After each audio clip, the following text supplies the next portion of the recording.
Little bonus for you guys. The smell of burning rubber.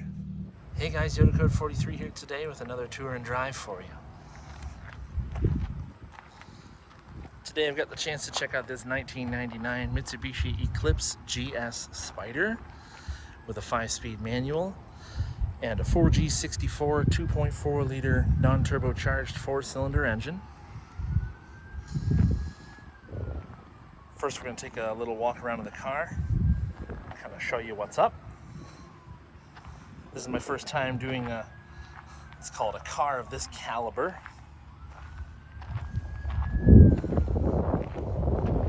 I'm going to take my chances. I'm going to nitpick all the things that I see are wrong with the car, but I'm also going to talk about all the things that are right with it, as well as go for a drive and talk about that. So, first of all, let's talk about the history of these. So this is a second generation Mitsubishi Eclipse. These ran from 1995 to 1999. This is the final model year of it. The Eclipse ran from 1990 all the way to 2012 as a sports coupe from Mitsubishi. But we also technically built them here in Illinois for the North American market. Also called them the Eagle Talon and the Plymouth Laser as captive imports, but the Mitsubishi Eclipse was the main line. And the first generation you could get in a couple flavors. You could have them with something as small as a 1.8 liter 97 horsepower 4-cylinder and front wheel drive, all the way up to the wild flavor, which was your GST or Talon TSI, or I believe it was the Laser RS Turbo was the right model.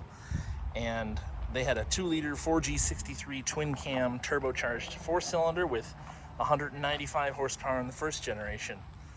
This second gen car was an evolution of the first. The chassis is mainly the same, but these were a little more simplified. You had the RS, which was your base model, the GS, which came in Spyder or coupe form, and the GST, which was your turbocharged form.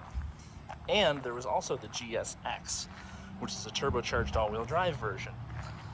So earlier, like 95 to 97 models had a Chrysler engine, basically a 2.0 liter single overhead cam 4-cylinder. Sorry, it's a dual overhead cam 4-cylinder from the Dodge Neon. The 420A it was called, was 138 horsepower. Then in 98 or 99, this one, like this car has, is a 2.4 liter Mitsubishi engine, the 4G64, with 139, 140 horsepower. Then there was an updated version of the 4G63 Turbo with 210 horsepower in the Eclipse. And I mean, in the United States, this was the car that preceded the Mitsubishi Evolution, the Lancer Evolution. They had a pretty tight interior, but it's very stylish, honestly. The fitting of the top on these was really tight when they were new, and this one you can tell is starting to wear. I'm pretty sure it's the original, if I'm honest, but there's no holes in it. Small hole in the rear window, but not a big deal. It doesn't leak anything. Chrysler cars of the 1990s suffered from some massive paint issues. This one is no exception. This silver metallic is just, it almost looks like it's burning away. This car was reportedly a California car before somehow it ended up in Michigan. And I guess that's true to form with the paint peel. The hood's been replaced at some point.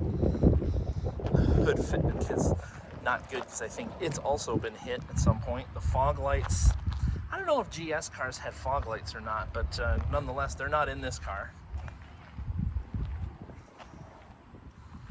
Nice zip tie stitching on the bumper. Some tire rack special wheels with some, ooh, are those winter tires? I didn't look. They are Bridgestone Blizzaks. Yes, those are winter tires. 17-inch wheels, 215/50 tires.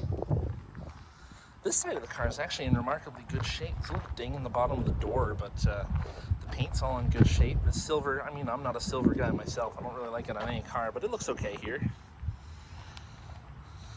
the original hoop style wing. A little bit of clear coat on that, but added a really cool look to these cars. Really though, the wings I feel only belonged on the turbo cars. This one also has a set of aftermarket taillights in it, the Altezza style, as was super popular in the early 2000s. And then this one, like I said, is a facelift model, which has round reverse lights as opposed to triangular ones near the license plate opening there. And this one has a modified exhaust on it, which I'm pretty sure doesn't have a muffler or a cat in it. It's pretty loud. This one has drum brakes, but standard 5x4.5 wheels, which are really common with many American cars. You can put all sorts of different wheels on these. Some cool stickers on this one too. Ooh, just in case you didn't know, it's a Spyder. You probably saw this one in passing before. Remember the Buster. Cool looking headlights in these cars too, I thought. Very modern for 1995, for that styling anyway.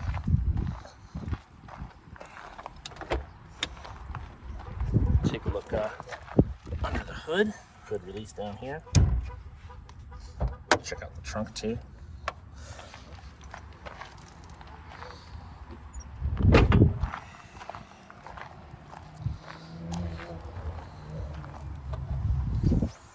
So it's actually a mildly usable trunk. It's really deep. You can see my equipment chilling inside of there. But it's really high liftover on top of the taillights. And then the, normally power antenna that comes out of the rear fender. Here's the glory. As soon as I can find it. There it is. 4G64. Non-turbocharged, 138 horsepower, 4-cylinder, 2.4 liter. Bunch of serpentine belts and a timing belt over on the right side, transmission on the left when you're looking at it. Cold air intake on this one. Hot air intake, if we're being honest. Though things so far I've really liked is how it shifts, and I'll talk about that more on the drive. And I think it's a rod shifter, but it's pretty good. Pretty good. Not much else to note under here.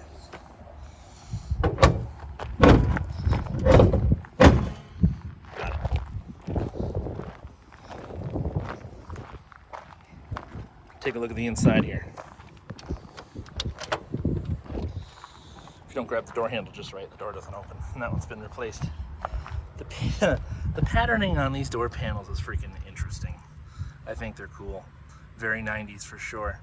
And then trick little piece to add to the effectiveness of the HVAC and heating system is they have the vents come out of the dash and seal off to the doors, so you get nice cool air out of here, as well as you get your defrost vent on top of the door here. And obviously frameless doors. This is a convertible after all, but manual adjusting mirrors on both sides. This one's got some sports pedals in it. It's a little dirty in here, don't mind that.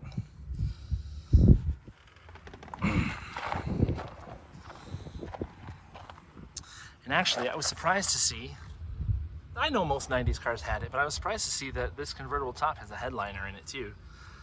It's coming down a little bit in the back there, makes it really hard to see out of the rear. In addition to the wing, it's almost impossible to see out of, if we're being honest. Absolutely no support in these seats whatsoever, but they are comfy. They're comfy. And I was mentioning, the shifter's really good, but we'll check that out in a little bit. Center stack is pretty typical 90s. HVAC vents at the top. On the right side there, you have the power top button here, which I'll demonstrate in a little bit. HVAC controls in the middle, radio with CD changer, or a CD player at the bottom. It's not a CD changer, it's just a single CD. Gauges that are very optimistic, 170 miles an hour, but I think they just shared it between the turbo and non-turbo models. You'd normally have a cup holder and maybe an ashtray in here. Basic glove box, center console, and the glove box over here.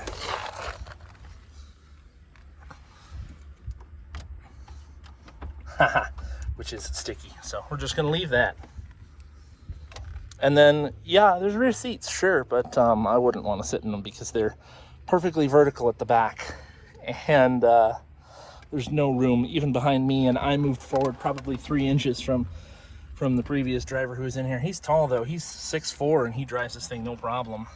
Or at least he says he does. Well, let's fire it up and see about getting the top down.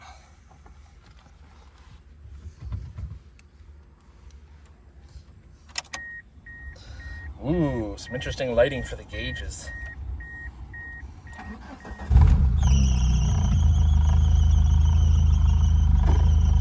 Little squeaky.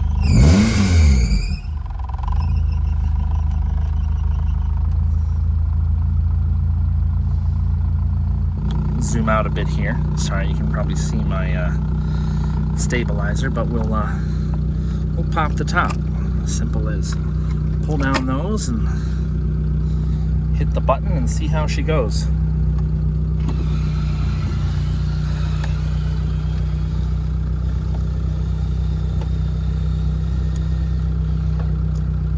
Simple as that. Fast and easy. Surprising how fast, actually, for the age of car. We'll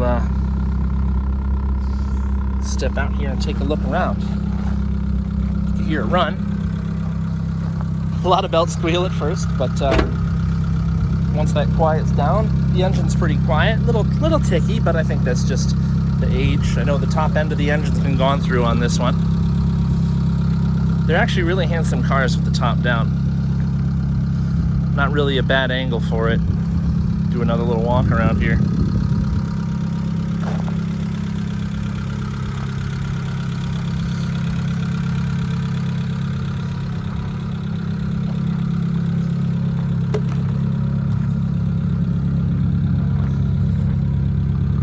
It looks good. It does. Oh yeah, I forgot I popped the gas door earlier. Yep, nothing special to note.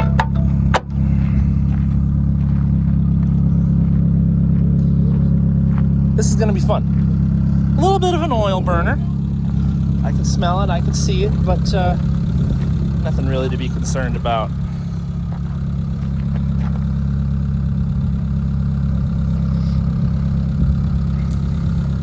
Alrighty. With that, I think we're gonna go for a drive, so I'm gonna set up the cameras and we'll go.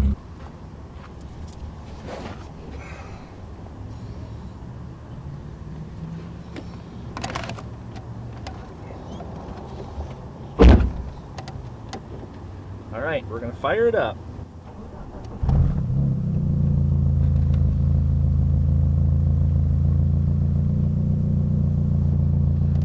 Airbag light is on, service engine soon light is on, we've got some fuel, and yeah, pretty much how it goes.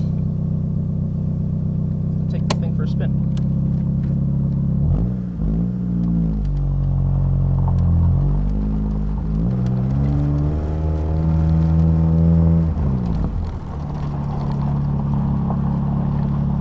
I'm surprised by the throttle response. Actually quite good. Sounds good. Pretty cool if it had a turbo, but not necessary. Car's already warmed up.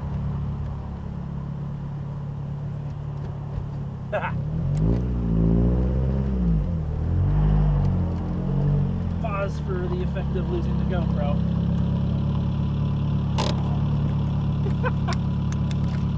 Bonus clip right here.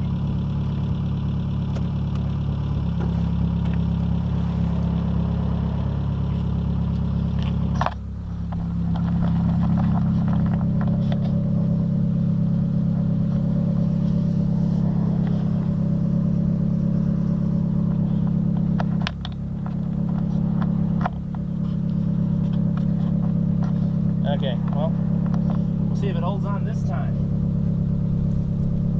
Oh, I gotta watch your face or she's gonna clip it on the windshield frame. There we go. More confident in that anyway. problem with a dirty car. It's hard to make the camera stick. Clutch engagement's really good. So far, I feel like it's going to be a lot of fun.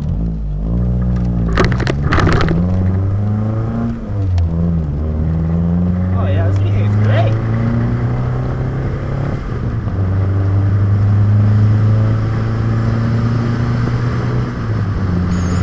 Oh, I love it already. This is great as a convertible.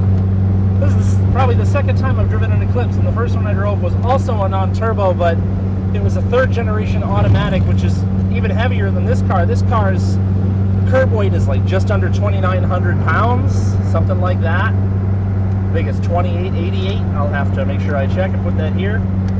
Gosh, 0 to 60 in these has got to be 10 seconds. I'll give it a shot at some point to find out, but can't imagine it's really fast. There's some cowl shake if you watch. Probably can't see it in the camera, but I could tell that the windshield frame shakes independently of the body. Good RPM for cruising, 2,300 at 55. I feel that's accurate anyway. Great gas pedal. To be honest though, I don't have a lot of room for my knees. I'm kind of touching off to the steering wheel and it's pulled all the way up.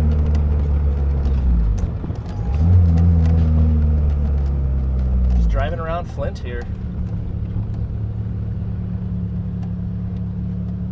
Might just cruise down so I can hop on the highway for a minute. Probably gonna get some funny looks from people when you see all the cameras stuck to this thing.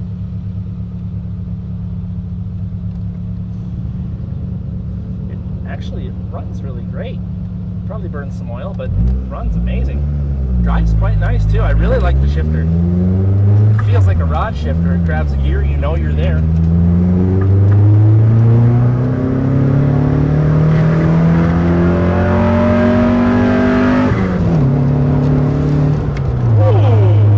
Oh, their intake really brings out the anger in this motor. It's not fast, but it sounds great.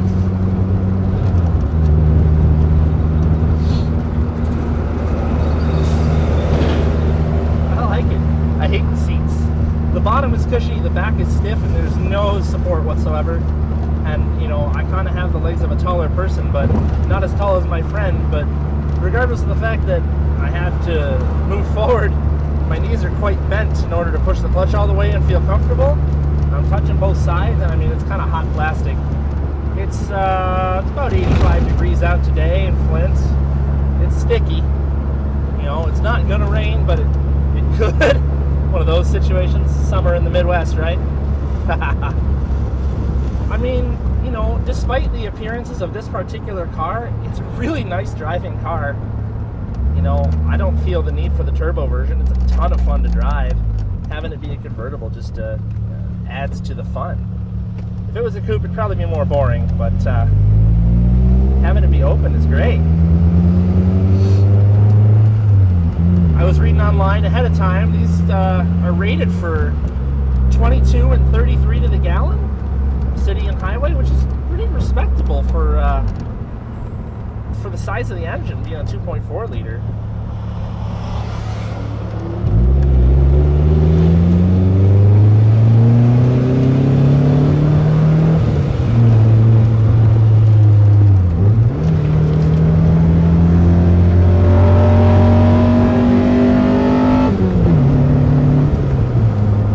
So mean, so angry, but it's so slow.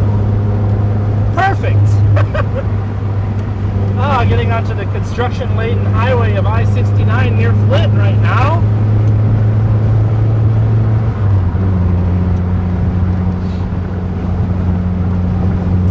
Yeah, I mean, above 65, no complaints. The car drives really well, even for having winter tires on it.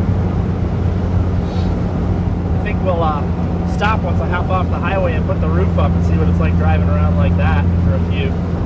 The AC works in this car too, and it works really well. Really well.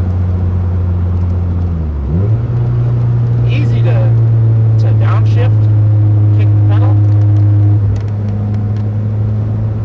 Brakes are good.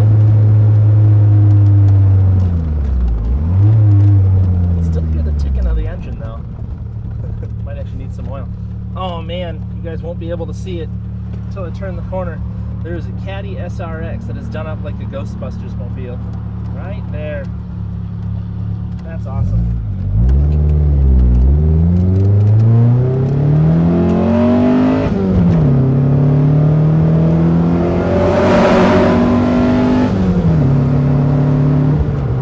This thing is way too much fun.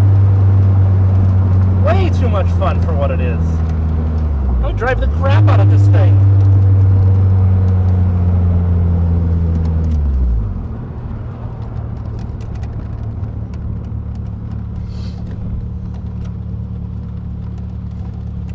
Today, guy.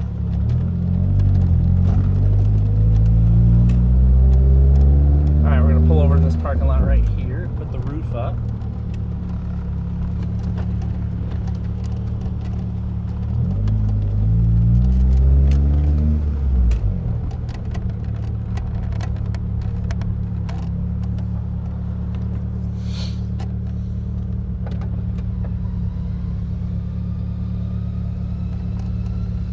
It's a little slower coming up than going down, but that's okay.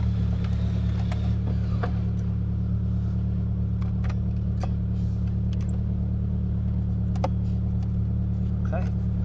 Feel like that's, yep, that's on there. Okay.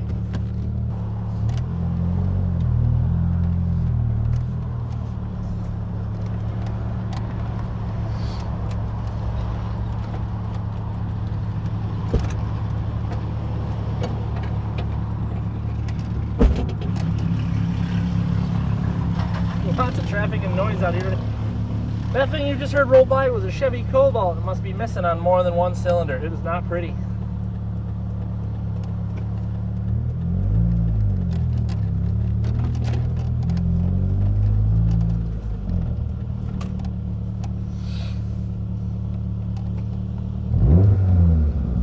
Sounds good. I don't normally like a lot of how four-cylinders sound, but this sounds like a big beefy four-cylinder. And it is. It's 2.4 liters. Just gotta wait for traffic here. Nobody does the speed limit on Dort Highway. Really like how this drives.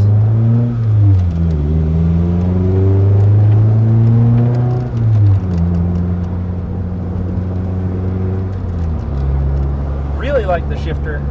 I like the handling, even in the convertible. I'm sure the coupe is way better because it's stiffer. I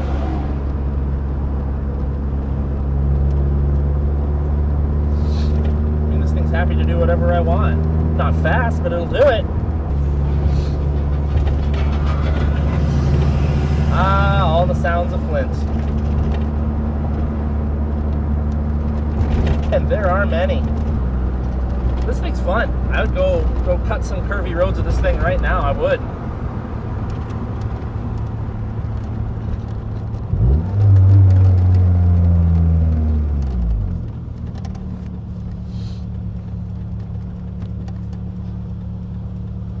I would have really liked to drive one of these when they were close to being new. This one's pretty tight for its age.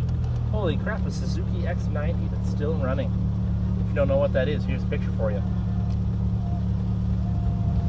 Funky looking things. I like weird stuff. That's a weird thing.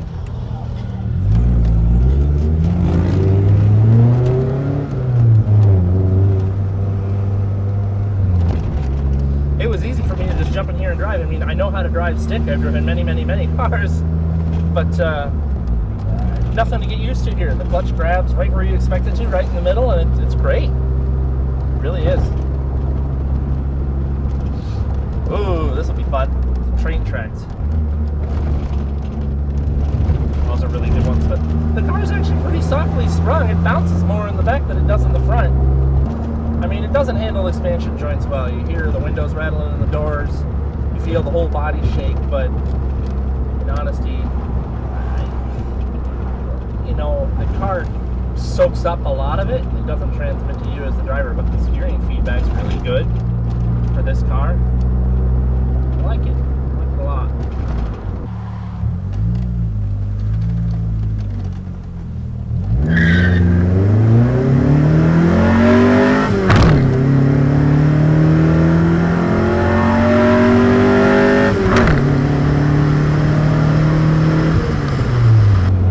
bike's fun for what it is. I mean, that was 0 to 65. It took some time, but it was fun. It sounds great. Oh, we need fuel. Well, with that, I'm going to end this video. I hope you guys enjoyed it. Like, comment, subscribe to suggest other cars you want to see on the channel. I got some more imports coming from Nomad in the coming weeks. I've got, well, hopefully some more, let's call them used cars, coming from some local friends. And, yeah. See you guys next time. All right, we got a bonus clip of the Eclipse here. You can see the top go down from the outside. Oh, look at that. I was surprised how fast it was. And it lets you know when it's there because it just shuts off. And you have to have the e-brake up for it to work. Yeah, I figured that.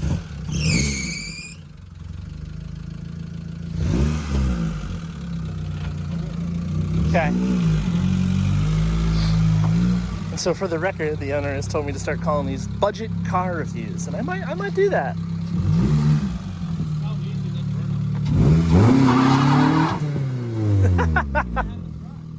Yeah, right? Little bonus for you guys. Ah, the smell of burning rubber. Burning winter rubber.